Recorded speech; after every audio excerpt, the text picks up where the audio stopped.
Hello, everyone who is watching this. I am going over the two abilities I made today, with one being the slime wall and the other being the slime trail passive. Um, so I will go over that first. For the prefabs, passive prefab. So here is the slime trail prefab with this slime script. It only does 1 damage right now.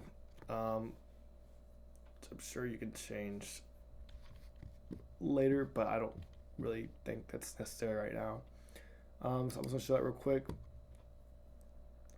So here is Puddles, and when he moves, there is a trail that will follow behind him, as you can see. So when he goes, I think I have it to where there's 6 that spawn at a time. Yeah. So 6 spawn at a time, as you can see here. 1, 2, 3, 4, 5, 6. If he's constantly moving. And then when he stops, they all despawn after 1 second. I think the last time was 1 second. I think it actually looks pretty good. I mean, obviously right now there's no like animations or anything. But I think it looks pretty good. And if the golem walks into it, which is kind of hard, honestly. So I mean, it's not too broken up in ability. It will deal 1 damage to him. So he dies 27 at the bottom. If he goes to him again, 25. 23. There we go. Yep. So there's that.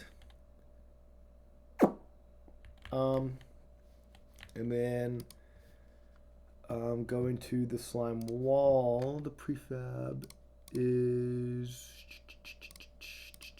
slime wall.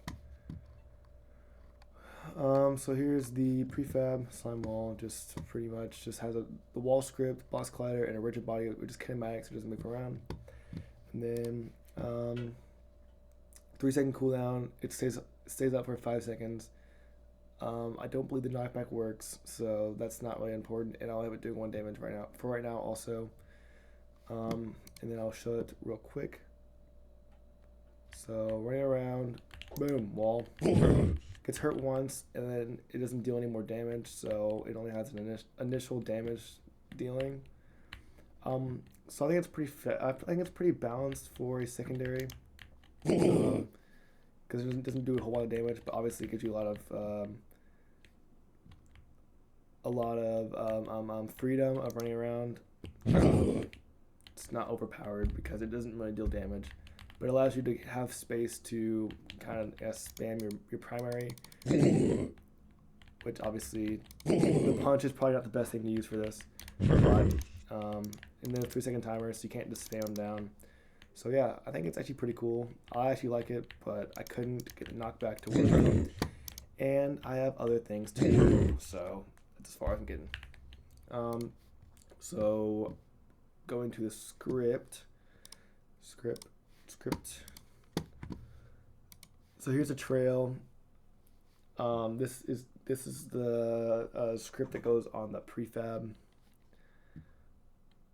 Pretty simple, but it does have this right here, which stores the enemy if it has been hit. So each of those little squares can only technically hit an enemy 1 time, and then once it hits the enemy, then the enemy can walk through it. This is just so it doesn't get like trapped or look buggy, so it's kind of clean walking through it. And also ignores the player, obviously, because then you couldn't even use it. And then it only deals damage to the enemy. Pretty simple stuff. The trail mono. Not too difficult. It does have a coroutine for the trail, and it works pretty good. It seems like how the spawning works for it is that it keeps track of the player's position. I tried doing it with the velocity of the player, and that did not work. I guess because like the movement's different. So I just decided to do the player's current position, and if the player is not moving, then it will stop spawning. Yeah, if the player's not moving, it will stop spawning the trail. But once the character starts moving again, or puddles, whatever, starts moving again, then it will start spawning the trail again. Yeah, I think it's pretty cool. I actually like it a lot. And then the wall, yeah, down here is a take damage. I'm not sure if I'll do that, but I'm sure I'll do it eventually. I saw it. You need, like, the enemies are able to destroy the wall, but I don't think I'm doing that right now. That seems a little difficult. And then knockback also doesn't work, but that could be cut. That could be the way that the object actually is. I don't know, but pretty simple. It's pretty similar to the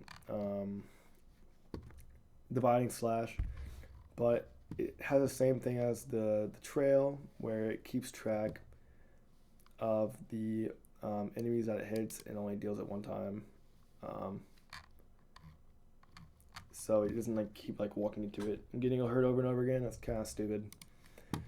And then here's the mono, pretty simple, the cooldown and such, and very similar to the dividing slash. I think that is it. I think I got everything right. Oh, and also for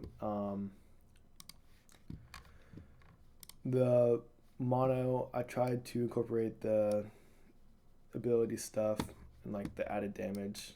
I noticed the other stuff had it, so I added it for those things. I don't really think that the trail needed it, but if it does, just let me know and I will try to fix that tomorrow or so. But yeah, I think that is all. Thank you for watching and please subscribe. Please.